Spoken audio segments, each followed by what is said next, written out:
السلام علیکم ورحمۃ اللہ وبرکاتہ۔ الحمد للہ والصلاۃ لأہلہ اما بعد۔ فرمان ہے کہ جب بندہ کوئی لقمہ لیتا ہے تو وہ لقمہ اللہ سے پوچھتا ہے، اللہ اس کے لیے بیماری بن جاؤں یا شفا بن جاؤں؟ تو اگر اللہ کا امر ہوتا ہے تو وہ لقمہ، وہ گھونٹ، وہ دانہ شفا بن جاتا ہے، اور اگر اللہ کا امر نہیں ہوتا تو وہ بیماری بن جاتا ہے۔ گھر میں ایک ہی کھانا سب نے کھایا، ایک بیمار ہوا باقی بیمار نہیں ہوئے، کہنے والوں نے کہا فلاں کھانا کھایا تھا بیمار ہو گیا، تو اگر کھانے میں بیماری تھی تو سب کو ہونی تھی۔ اس کو امر ہوا تھا کہ اس کو یہ بیماری ہو جائے، اوپر سے عرش سے فیصلہ ہوا تھا۔ پھر یہاں تک ہے کہ یا اللہ یہ لقمہ پوچھتا ہے میں سانس کی نالی میں جاؤں یا غذا کی نالی میں جاؤں، اور اگر وہ سانس کی نالی میں چلا جاتا ہے وہی سانس انسان کو اٹک کے موت کا ذریعہ بن جاتا ہے۔ یہ لقمے، یہ دانہ، یہ پانی، یہ اللہ کا امر مانگتا ہے اور اللہ کے امر سے چلتا ہے۔ اگر ہم اس لقمے کو، ایک ایک لقمے کو اللہ کا نام اور اللہ کا کلام دے دیں، یہ لقمہ زندگی، صحت، راحت، رحمت اور عافیت بن جاتا ہے۔ ایک عمل کی مشق میں چاہتا ہوں کہ ہم کریں، میں روز ایک مشق دے رہا ہوں، زندگی اسی کا نام ہے۔ زندگی میں اگر موتی پروتے چلے جائیں اور اپنی زندگی میں اپنے آپ کو خیر کے کاموں میں مشغول کرتے چلے جائیں، اللہ وہ وقت جو یہاں لگنا ہے وہ یہاں لگوا دے گا۔ وہ وقت پھر ہسپتالوں میں، کچہریوں میں اور ایسی جگہوں میں جہاں مصیبتیں، تکلیفیں، پریشانیاں، ناکامیاں، الجھنیں ہیں، اللہ وہ وقت وہاں نہیں لگوائے گا۔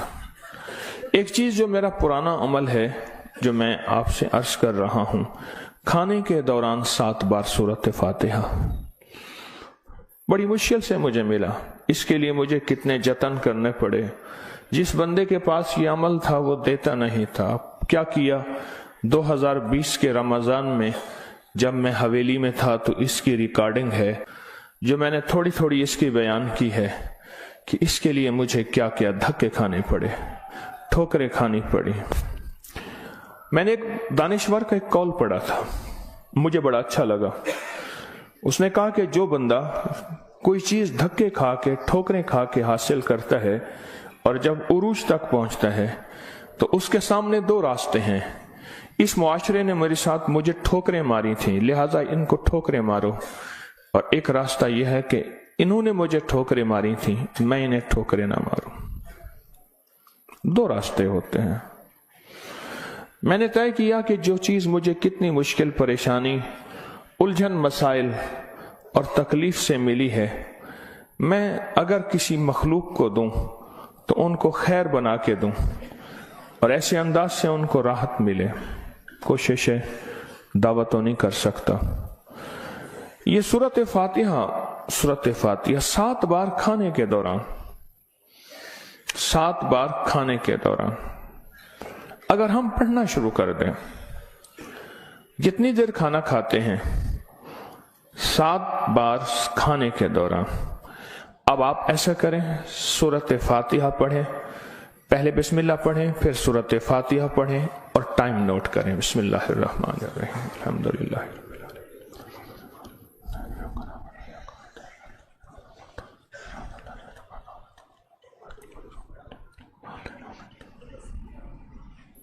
جی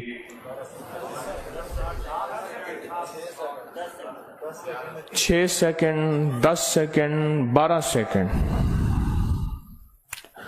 10 سیکنڈ رکھ لیتے ہیں۔ کتنے سیکنڈ؟ سب کے لیے، سونے جاگنے والے سب نے دیکھ لیا؟ ہاں بھائی بتا دیں، سونے جاگنے والے سب نے دیکھ لیا؟ یہ جاگنے والوں نے بتایا، سونے والے اب بتائیں گے، پہلے یہ بتا دیں۔ ہاں جی 10 سیکنڈ۔ 7 دفعہ سے مراد 70 سیکنڈ، اور 1 منٹ میں کتنے سیکنڈ ہوتے ہیں؟ افسوس نے 1 منٹ کا عمل ہے، اور ہم دسترخوان پہ کتنا وقت گزارتے ہیں وہ آپ کو علم میں ہے۔ 1 منٹ کا عمل، زمین 7 آسمان 7، 7 زمین اور 7 آسمان کی خیریں آپ کے لقمے میں سمٹ جائیں۔ اللہ اکبر۔ وہ خیریں کیا ہیں؟ فرمایا جب مرغ بانگ دیتا ہے تو اس وقت عرش کے کوئی خیر کے دروازے کھلتے دیکھتا ہے، اور جب گدھا اور کتا آواز نکالتا ہے کوئی ایسا عذاب کا دروازہ ہے جو اس کو دکھائی دیتا ہے، ہمیں دکھائی نہیں دیتا۔ جانوروں کو وہ چیزیں نظر آ جاتی ہیں جو ہمیں نظر نہیں آتی، جانوروں کو وہ چیزیں نظر آ جاتی ہیں۔ پھر اس لقمے کو چھیننے کے لیے مخلوقات، حیرت انگیز مخلوقات ہیں۔ ایک صاحب مجھ سے کہنے لگے میں نے بہت عرصہ آپ کا وظیفہ پڑھا، یا علیم علمنی، یا خبیر یا وہاب حبلی من اسرار الدنیا والآخرہ۔ کہا کہ میں نے رات کو ایک تسبیح گڑ گڑا کے پڑھی، اللہ کائنات کے راز کھول میرے سامنے، اللہ کچھ اپنے پردے دکھا، اللہ کوئی ایسی زندگی کا نظام دکھا جو بظاہر اوجھل ہے، ہر آنکھ نہیں دیکھ سکتی۔ اللہ چاہے جن سامنے رکھ دے، اللہ نے جنات کو پردوں میں رکھ دیا، فرشتوں کو پردے میں رکھ دیا، اللہ نے جنت کو پردے میں رکھ دیا، اللہ نے جہنم کو پردے میں رکھ دیا، اللہ نے یہ سارا نظام پردے میں رکھ دیا ہے۔ تو اللہ جل شانہ کے سامنے یہ سارا نظام اللہ نے پردے میں، تو وہ کہتے ہیں میرے سامنے ایک چیز کھلی، مجھے اس نے بہت ساری باتیں بتائیں، بہت ساری باتیں بتائیں۔ ایک بات یہ بتائی کہ جب آپ لقمہ توڑتے ہیں تو اس لقمے کو لینے کے لیے ایسی ایسی انوکھی مخلوق جھپٹتی ہے کہ آپ کے ہاتھ سے لقمہ چھین لے، یا پھر اگر وہ لقمہ آپ کے ہاتھ سے نہیں چھین سکتی، وہ کوئی زہر ڈالے، تھوک کی شکل میں، پیشاب کی شکل میں، گندگی کی شکل میں۔ اگر اس لقمے پہ اللہ کا نام ہوتا ہے، اس کا یہ وار بھی خطا جاتا ہے اور وہ یہ بھی نہیں کر سکتے۔ اور مجھ سے کہنے لگے یہ جو سورۃ فاتحہ کا عمل ہے، کہا یہ سورۃ فاتحہ کا عمل نہیں ہے، یہ فاتحین کا عمل ہے۔ فاتحین جنہوں نے کائنات کو فتح کیا، جنہوں نے روح کی دنیا کے فاتح بن گئے، کہا یہ فاتحین کا عمل ہے۔ اور یہ فاتحین کا عمل اتنا طاقتور ہے، اتنا طاقتور ہے کہ یہ ایسی مخلوق جو ہماری زندگی، ہماری روحوں، ہمارے جسم، ہمارے کلیجے، جگر، گردے اور جسم کے ایک ایک حصے کے لیے ہماری دشمن ہے، کہا کہ ان کو یہ شکست دے دیتی ہے، یہ شکست دے دیتی ہے۔ بیماریاں کتنی بڑھ رہی ہیں، اب سے پہلے نہ اتنے ڈاکٹر تھے، نہ اتنے میڈیکل سٹور تھے، نہ اتنی دوائیں تھیں، نہ اتنے ہسپتال تھے۔ زندگی میں بیماریاں بڑھتی چلی جا رہی ہیں، اور بیماریاں اور بڑھتی جا رہی ہیں، حد سے زیادہ بڑھتی جا رہی ہیں۔ آخر کیوں؟ اس کو سوچنے کی ضرورت ہے کہ بیماریاں کیوں بڑھ رہی ہیں۔ اور اس سے پہلے احتیاط نہیں تھی کسی کو، یہ جراثیم ہے، اس پہ ہاتھ دھونا ہے، اس پہ یہ سینیٹائزر ہے، یہ فلاں چیز، کوئی خبر نہیں تھی، پر بیماریاں نہیں تھیں، بیماریاں نہیں تھیں۔ اس کی وجہ تھی کہ اللہ کے کلام اور نام کی کثرت تھی، اللہ کے نام زبانوں پہ عام تھا، سادہ لوگ تھے لیکن اللہ کے نام کو لینا جانتے تھے، اللہ کے نام کی محبت ان کے دلوں میں تھی، بیماریاں نہیں تھیں، دکھ نہیں تھے۔ اچھا، پھر یہ لقمہ کھا کے دل میں جا کے کیا اثر کرے گا؟ جس پہ اللہ کا نام نہیں، نفرتوں کا ذریعہ بنے گا، گناہوں کا ذریعہ بنے گا، اور یہ لقمہ جا کے روحانی بیماریوں کا ذریعہ بنے گا، جسمانی بیماری اور جسمانی روگوں کا ذریعہ بنے گا۔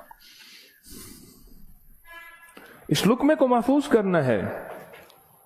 لقمہ مل گیا ہے، لقمہ مل گیا ہے، اب اس ملے لقمے کو نوری لقمہ کیسے بنانا ہے؟ اگر نوری لقمہ بنانا ہے تو اپنے کھانے کے دوران پہلے بسم اللہ پڑھ لیا آپ نے، کھانے کے دوران 7 بار سورۃ فاتحہ کی مشق کریں. یہ مشق سے ہوگا، بھول جائے گا. شیطان ایسا بھلائے گا کہ بندہ کھانے کے بعد آدھے دن کے بعد پتہ چلے گا کہ میں نے کھانا کھایا اور 7 بار سورۃ فاتحہ نہیں پڑھی. آدھے دن کے بعد پڑھ لیں، قضا کر لیں. عمل کی قضا کریں، پھر عمل کی قضا کریں، پھر قضا کریں. ایک وقت آئے گا یہ شیطان کہے گا کہ یہ مانتا تو ہے نہیں. ایک بابا جی تھے، گھر سے نکلے نماز کے لیے کیچڑ تھی، پھسلے، گر گئے، کپڑے خراب ہوئے، پھر گئے، کپڑے بدلے، پھر آئے، پھر گرے، پھر گئے، پھر گرے، پھر گئے. اب جو گرنے لگے ایک صاحب نے سہارا دیا، بسم اللہ بسم اللہ، مسجد تک پہنچایا. انہوں نے کہا تم کون ہو؟ کہا میں شیطان ہوں. تم شیطان اور مجھے سہارا دے؟ یہ کیوں؟ کہا جب آپ پہلی دفعہ گرے تھے اور آپ نے اپنا عزم نہیں توڑا تھا، آپ نے کہا تھا نہیں میں نے مسجد میں جانا ہی جانا ہے، اللہ نے آپ کی مغفرت کر دی تھی. جب دوسری دفعہ گرے اور عزم نہیں توڑا، اللہ نے آپ کے گھر والوں کی مغفرت کر دی تھی. جب تیسری دفعہ توڑا یعنی گرے اور عزم نہیں توڑا، اللہ نے پڑوس کی مغفرت کی تھی. اب میں نے کہا اگر چوتھی دفعہ گرتا ہے کہیں اور فیصلہ نہ ہو جائے، اس کو یہیں سنبھال لو، اس کو یہیں سنبھال لو. بھلا دے گا، پتہ ہی نہیں چلے گا. قضا کریں، پھر قضا کریں، پھر قضا کریں. مجھے ایک صاحب نے عجیب بات کہی کہ میں 2 چیزوں کی زندگی میں قضا کر رہا ہوں، ایک مال کی، ایک کھانے کی. وہ کیسے؟ کہا جس مال کی زندگی بھر زکوٰۃ نہیں دی تھی اس کی گن گن کے زکوٰۃ دے رہا ہوں، اور زندگی میں جتنے کھانے کھائے تھے ہر کھانے کی سورۃ فاتحہ پڑھ رہا ہوں. عجیب آدمی ہے. بس اصل لگ جائے نا، اصل تو دل میں لگ جائے، اصل دل میں لگ جائے، وہ لگ جائے تو پھر ہر چیز کی قضا ہے. کہا سوچ رہا ہوں کہ اتنے سال ہیں، اتنے سال میں نے اتنے دفعہ کھایا ہوگا، یہ اتنے مہینوں کی قضا ہو گئی، پھر اتنے سالوں کی قضا ہو گئی، ہر کھانے کے لیے 7 بار سورۃ فاتحہ. کہا میں نے جب سے یہ عمل شروع کیا ہے، گولیاں ختم ہو گئی، بیماریاں ختم ہو گئی، رزق بارش کی طرح برسا، برکت بارش کی طرح برسی. اور عزت وہ ہے کہ جو بندے دیکھ کے تھوکتے تھے وہ ویلکم کہتے ہیں، باہیں پھیلاتے ہیں، عزت دیتے ہیں. کیوں؟ اللہ چاہے دلوں میں عزت ڈال دے، اللہ چاہے دلوں میں نفرت ڈال دے. عزت اور نفرت کے خزانے اس کے پاس ہیں، وہ عزت ڈال دیتا ہے. سورۃ فاتحہ 7 بار کھانے کے دوران. اس کی مشق کرنی ہے، اس کی مشق کرنی ہے. ہاں چیزیں مشق سے ہوتی ہیں. میں چوراہوں پہ کھڑا دیکھتا ہوں، ڈھول والے کھڑے ہوتے ہیں، پیلا چولا پہن کر، کپڑے پہن کر ڈھول بجا رہے ہوتے ہیں. میں نے اس دن بیٹے کو کہا، میں کہ بیٹا دیکھو یہ فارغ نہیں کھڑا، یہ اپنے ذکر میں لگا ہوا ہے. کر ہر دم ذکر الہی، ہوئے دل دی دور سیاہی، یہ لگا ہوا ہے. وہ فارغ نہیں کھڑا، ڈھول بجا رہا ہے، مشق کر رہا ہے. ہمارے ہاں ایک، میں موچی کی دکان پہ گیا، اس کا بچہ جو ہے نا کیل ٹھونک رہا تھا، ایسے ٹھونک رہا تھا کیل. میں کہا کیل ضائع کر رہا ہے. اور اس نے کہا جی یہ کیل ٹھونک رہا ہے، اس نے جوتی پہ کیل لگانے ہیں، یہ اس کی مشق کر رہا ہے کہ کیل کو کیسے ٹھوکا جاتا ہے. آج ٹیڑھا کرے گا، سیدھا کرے گا، کل کو انشاءاللہ سیدھا ہو جائے گا. زندگی میں مشق ہوتی ہے، کرتے کرتے کرتے کرتے ایک وقت آتا ہے کہ انسان اس فن کے اندر کمال، پھر جب کمال ہوتا ہے، کمال حاصل ہوتا ہے، پھر کہتے ہیں کسب کمال کن عزیز جہاں شوی. دنیا میں جینا ہے سورۃ فاتحہ کے لقمے کے ساتھ جینا ہے، سورۃ فاتحہ کے کھانے کے ساتھ جینا ہے، اور سورۃ فاتحہ کے رزق کے ساتھ جینا ہے، اور سورۃ فاتحہ کو زندگی میں شامل کرنا ہے. اور سورۃ فاتحہ ایسا شامل، ایسی کہ یوں لقمہ ہو، بسم اللہ کے ساتھ سورۃ فاتحہ شروع ہو جائے. پھر آپ دیکھیں صحت اپنی، فٹنس، تندرستی، خوش خوراکی، غیب سے دسترخوان وسیع، غیب سے برکت کے خزانے، غیب سے لطف و کرم اور عطا کے خزانے. کیوں؟ جو سارے قرآن میں ہے وہ ساری سورۃ فاتحہ میں ہے، اور جو ساری سورۃ فاتحہ میں ہے وہ ساری ایاک نعبد، اور ساری جو ایاک نعبد میں ہے وہ ساری کی ساری بے میں ہے، اور جو ساری بے میں ہے وہ اس کے نقطے میں ہے. یہ غزالی کا فرمان عرض کر رہا ہوں. آپ سورۃ فاتحہ پڑھ کے کھانے کو مزیدار کر رہے ہیں، آپ سورۃ فاتحہ کر کے کھانے کو محفوظ کر رہے ہیں، آپ سورۃ فاتحہ کر کے اللہ سے مزید کھانے مانگ رہے ہیں، آپ سورۃ فاتحہ پڑھ کے اللہ کے خزانوں سے رزق کے دروازے کھلوا رہے ہیں، آپ سورۃ فاتحہ پڑھ کے رزق اور وسعت کے دروازے نہیں نسلوں کے لیے بھی کھلوا رہے ہیں، نسلوں کے لیے. کتنے لوگ ایسے ہیں خود سفید پوشی کی زندگی گزار کے جاتے ہیں، نسلوں کے لیے وسعت کے دروازے کھلوا کے جاتے ہیں.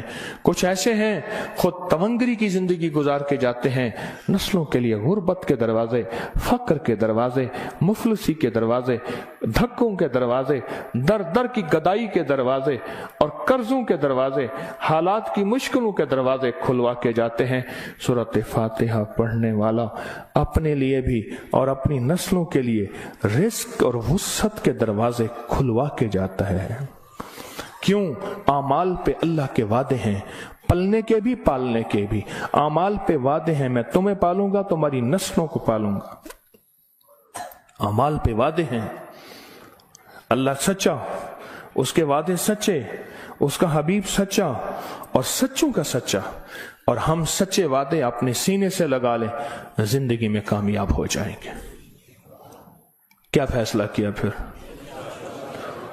کوئی مشکل ہے؟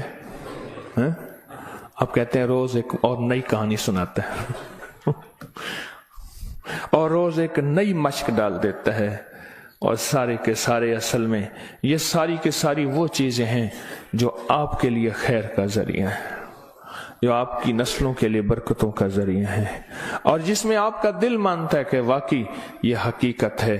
اگر ہم ایسا کر لیں گے دنیا بھی سنور جائے گی، آخرت بھی سنور جائے گی، اور آنے والے حالات میں ہمارے لیے برکت اور خیر کے فیصلے ہو جائیں گے.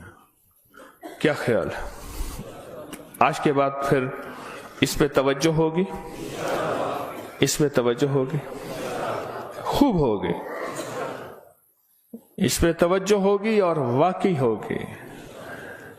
ہاں وہ کھانا ہی کیا ہے جو سورۃ فاتحہ کے بغیر ہو، وہ کھانا ہی کیا ہے جو اللہ کے نور کے بغیر ہو. ڈاکٹر عبد القدیر خان رحمت اللہ علیہ نے ایک دفعہ عجیب بات لکھی ہے، میرے پاس اس کا حوالہ ہے. کہا ایک بابے سے ملا، اس کی عمر 96 سال، کہتے ہیں آج تک میں نے کوئی بیماری مجھے تکلیف نہیں ہوئی. کہا میں نے اس سے پوچھا تیری صحت کا راز کیا ہے؟ اب ان کی صحت کا راز پوچھیں، ایک دنیا کا بہت بڑا ایٹمی سائنسدان یہ بات کر رہا ہے. کہا میری صحت کا راز پوچھا تو کہا میں نے صحت کا راز، میری صحت کا راز یہ ہے کہ میں ہر دانے اور ہر قطرے پہ بسم اللہ پڑھتا ہوں، ہر دانے ہر قطرے پہ بسم اللہ پڑھتا ہوں، ہر دانے اور ہر قطرے پہ بسم اللہ پڑھتا ہوں. میری صحت کا راز یہی ہے. زندگی میں انشاءاللہ جینا ہے اور صحت مند ہوگے، اور جذبہ صحت مند ہو کے جینے کا یہ ہو کہ اللہ تیری مخلوق کی خدمت کروں گا، تیرے مخلوق کے کام آؤں گا، اور لوگوں سے محبت کروں گا، محبت پھیلاؤں گا، اور محبت کو سارے عالم میں پیش کروں گا. مشکل یا آسان؟ اور وہ جو دعائیں ہیں بسم اللہ علی دینی، سبحان اللہ العظیم، اللہم اجرنی من النار، میں نے آپ کو پڑھانی چھوڑ دی، آپ نے بھی پڑھنی چھوڑ دی ہیں؟ اللہ اکبر. دیکھو یہ ہے سبق، یاد ہے، الحمدللہ یاد ہے. اور سوتے وقت سورۃ اخلاص 3 دفعہ دائیں، 3 دفعہ بائیں، 3 دفعہ، یہ بھی یاد ہے، یاد ہے. اللہ اللہ اللہ آپ کو خوش رکھے، اللہ برکت عطا فرمائے۔ یہ سبق یاد ہے